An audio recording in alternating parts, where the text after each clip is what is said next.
inyong harapan. So, ngayon guys, ay magluluto ako ng pancit bihon. Kasi nung una, nagluto ako ng pancit canton.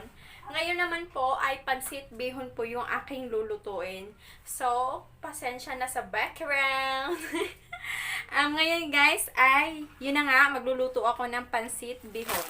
Tada! Itong bihon na ito ay, ito pa yung tira nung bagong taon. So, lulutuin ko na siya ngayon at baka masira pa. Kung sino po yung hindi pa subscribe sa aking channel, please subscribe my channel and don't forget to click the ring kampana para man-notify po kayo pag may mga bagong upload po ako. So, ngayon guys, ay uumpisahan na natin ang pagluluto. Badu! So guys, ito na yung mga sangkap ng aking pancit bihon. Okay, mga kadudong INDAY. So, ito na po yung aking mga sangkap ng aking pancit bihon. So, ito po yung bihon. Tapos, nagayat po ako ng kunting sibuyas, bawang, carrots, konting pork, tapos baguio beans, at saka sayote, at saka repolyo. So, yun po yung sangkap ng aking pancit bihon. So, mga kadudong kainday, umpisa na po tayo sa ating pagluluto. So, yan mga kadudong kainday, mag-uumpisa na tayo magluto ng pancit bihon. Ayan, pinapainit ko na po yung kawali.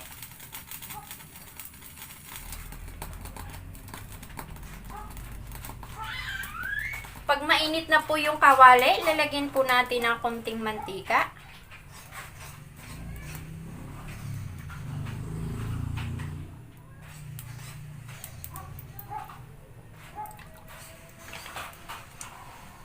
At ating paiinitin para hindi po dumikit yung ating karneng baboy.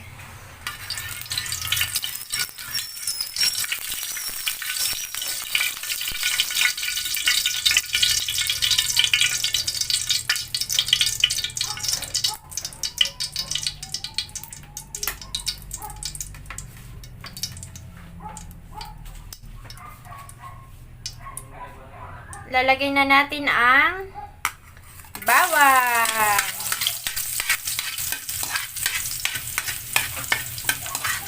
Pag medyo brownish na siya, saka natin ilagay yung sibuyas.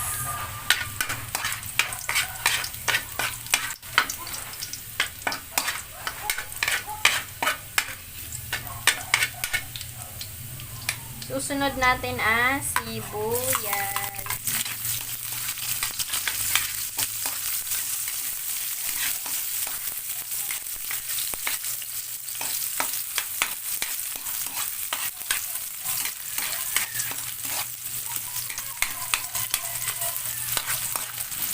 Bango nga, grabe. Ilagay na natin yung pork.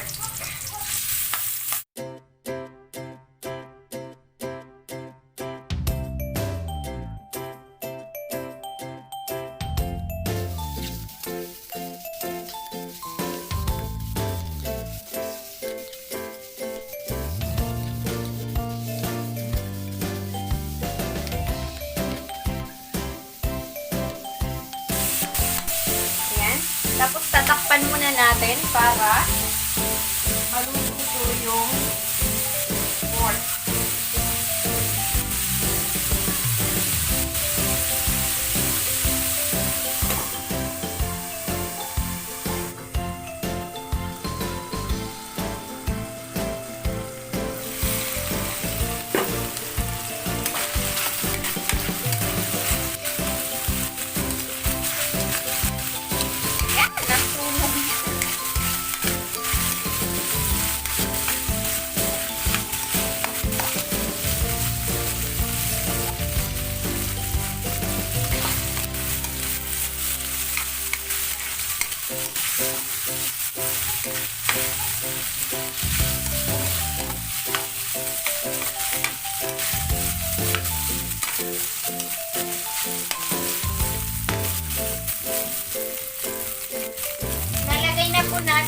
gulay. Ilagay muna natin yung carrot. Kasi mo yung carrot dyan.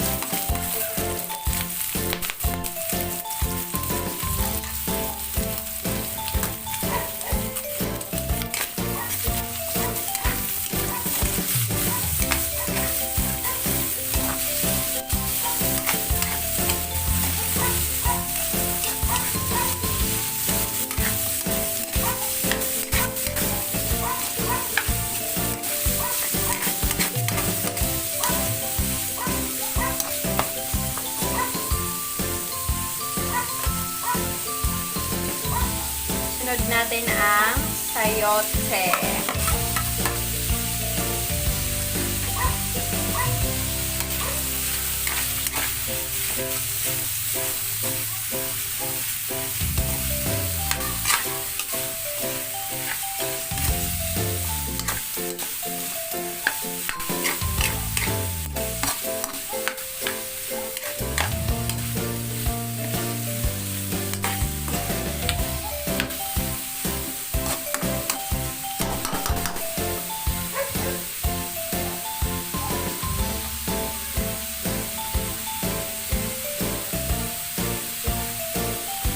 Lagyan natin ng konting toyo para makulay.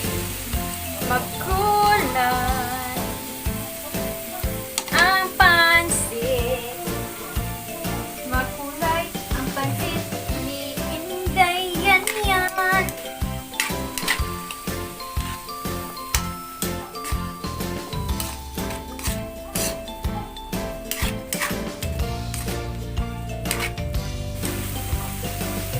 Lalagay natin ang beans.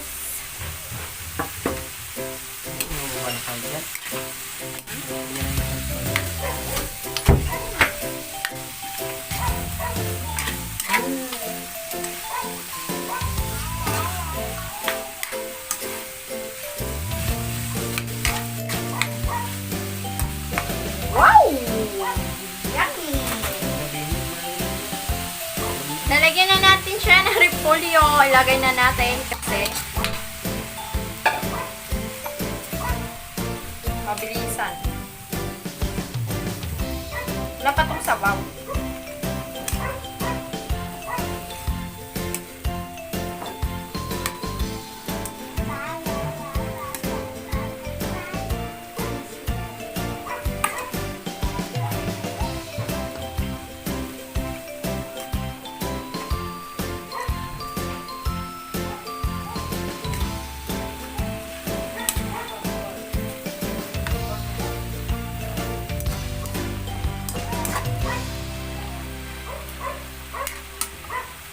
Tsaka lalagyan natin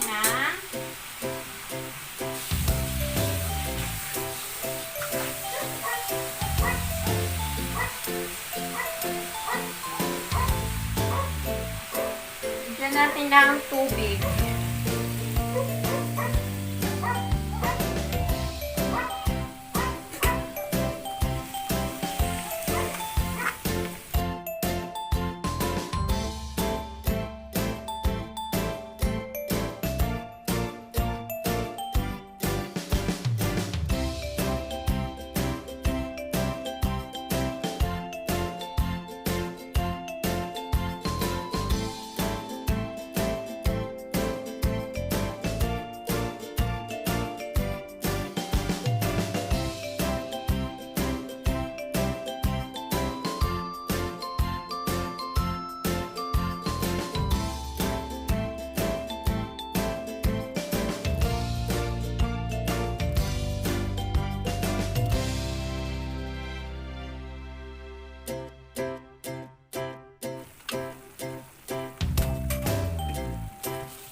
Lagyan natin ng chicken Knorr cubes. Kahit pork yung kanyang kahit pork yung nilagay ko, chicken Knorr cubes yung ating ilalagay para mabango.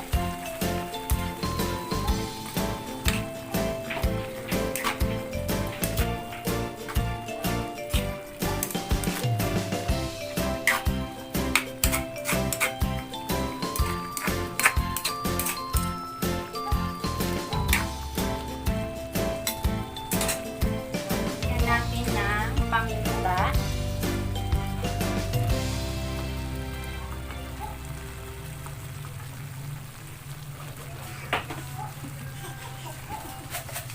Lagyan natin ng asin.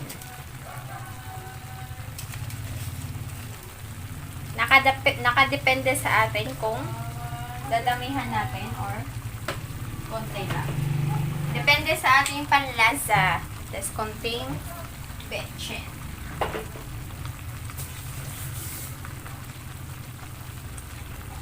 Then, halo-halo.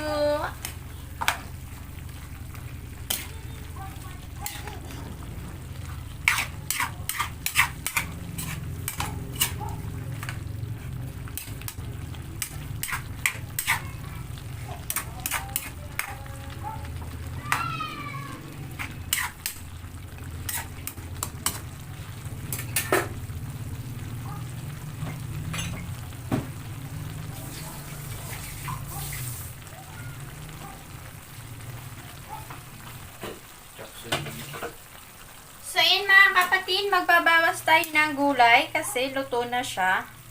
Babawasan natin para may pang toppings tayo.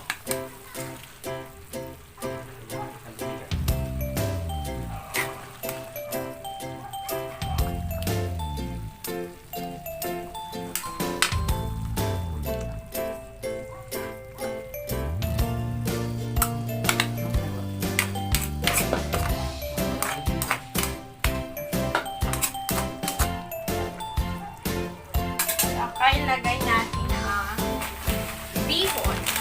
Madami pa. Kunti lang ang ating lulutuin kasi kami lang naman dito.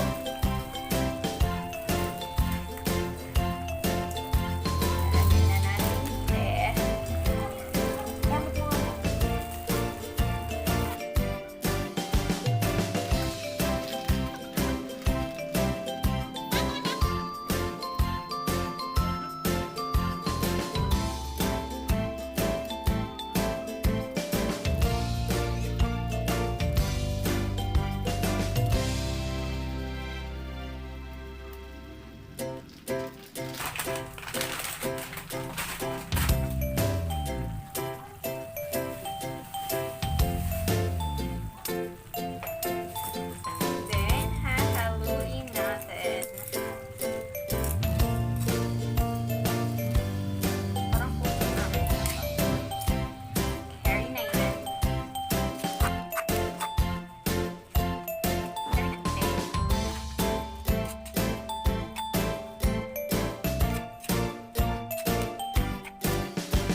Lalagay natin ang gulay.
hanggang dyan lang po. Thank you so much. Bye-bye.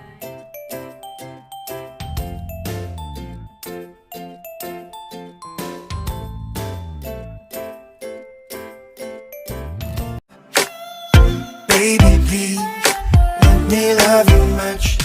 Come on,